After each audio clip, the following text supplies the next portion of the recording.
Praise the Lord.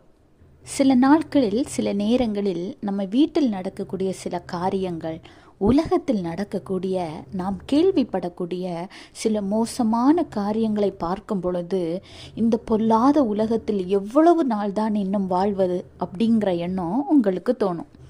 ஆண்டவராகிய இயேசு கிறிஸ்து இன்றைக்கு உங்களை பார்த்து சொல்கிறார், மத்தேயு 24:44, நீங்கள் நினையாத நாளிகையிலே மனுஷகுமாரன் வருவார், ஆதலால் நீங்களும் ஆயத்தமாயிருங்கள்.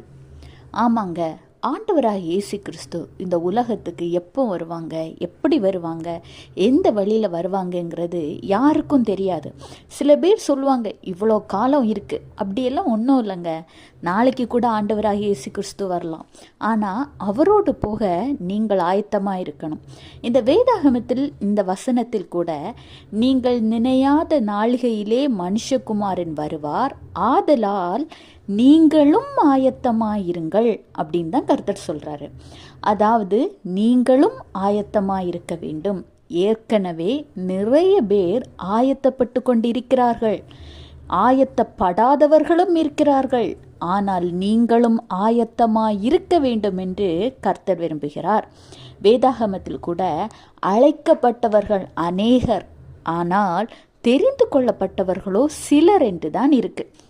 இன்றைய காலகட்டத்தில் ஆண்டவராகிய இயேசு கிறிஸ்துவின் வருகை குறித்தும் பரலோக ராஜ்யத்தை குறித்தும் அதற்கு பிற்பட்ட காலங்களில், அதாவது ஆண்டவரின் வருகைக்கு பின்னால் உலகத்தில் என்னென்ன நடக்கப் போகிறது என்பதை பற்றி அதிகப்படியான மக்களால் அறிந்து கொள்ளக்கூடிய விதத்தில் ஆன்லைன் மூலமாக மற்றபடியாக ஆண்டவருடைய வசனங்கள் மக்களை சென்றடைந்து கொண்டுதான் இருக்கிறது.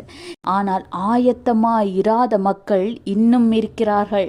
அப்படி இருக்கும் பொழுது ஆண்டவராக இயேசு கிறிஸ்து இன்றைக்கு உங்களை பார்த்துதான் சொல்கிறார், நீங்களும் ஆயத்தமாயிருங்கள்.